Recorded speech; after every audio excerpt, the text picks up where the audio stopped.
हजारों की भीड़ के सामने दोनों हाथों से डमरू बजा रहे थे मोदी और भावुक हो रही थी सामने खड़ी जनता। 108 घोड़े चारों तरफ लग रहे थे भगवान शिव के नारे। फिर हाथों में त्रिशूल उठाकर मोदी ने किया बड़ा ऐलान। राम मंदिर के बाद सोमनाथ मंदिर में भावुक हुए मोदी। कहा चाह कर भी नहीं बिगाड़ पाए कुछ कट्टरपंथी।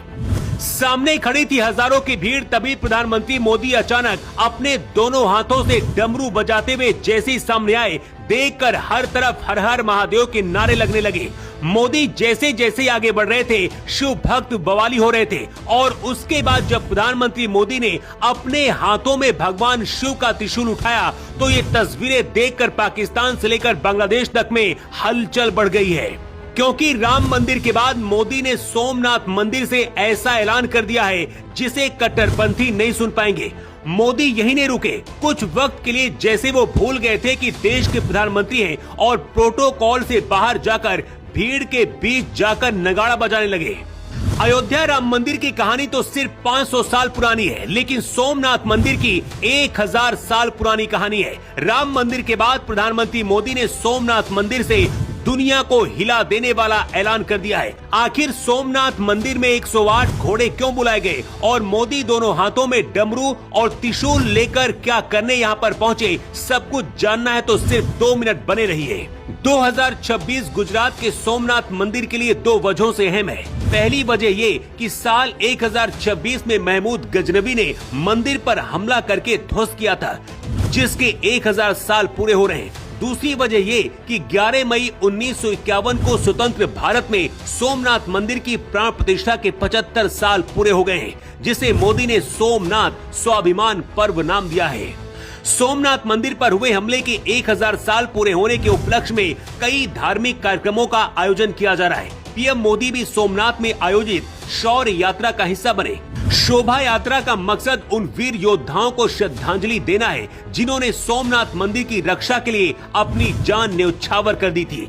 इस यात्रा में 108 घोड़ों को शामिल किया गया, जो शौर्य और बलिदान का प्रतीक माना जाता है।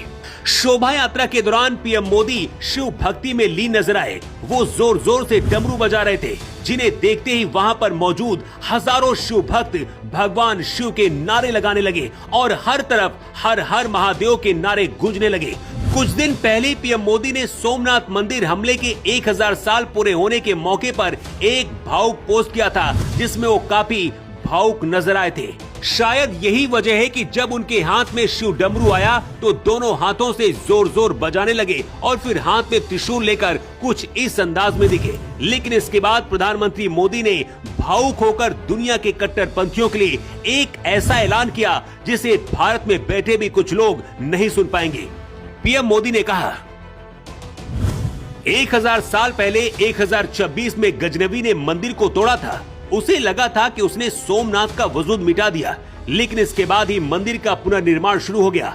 इसके बाद खिलजी ने मंदिर को तोड़ा, लेकिन जूनागढ़ के राजाओं ने फिर से मंदिर का पुनर्निर्माण करा दिया। विदेशी आक्रांताओं द्वारा कई सदियों तक भारत को खत्म करने की कोशिश की जाती रही, लेकिन ना ही सोमनाथ नष्ट हुआ, ना ही भारत नष्ट हुआ। सोमनाथ से मोदी ने कहा कि जब आक्रांता सोमनाथ पर हमला कर रहे थे, उन्हें लग रहा था कि उनकी तलवार सनातन सोमनाथ को जीत रही है। लेकिन ये मजहबी कट्टरपंथी ये बात नहीं समझ पाए कि जिस सोमनाथ को वो नष्ट करना चाहते हैं, उसके नाम में ही सोम अर्थात अमृत है। मोदी ने कहा कि आज भी ऐसी ताकतें भारत में मौजूद हैं। मोदी ने कहा है कि आज तलवारों की जगह दूसरे तरीकों से भारत के खिलाफ षड्यंत्र हो रहा है, इसलिए हमें पहले से ज्यादा सतर्क रहना होगा। ऐसी ताकतों से सावधान रहना होगा जो हमें बांटने की कोशिश में लगी हैं।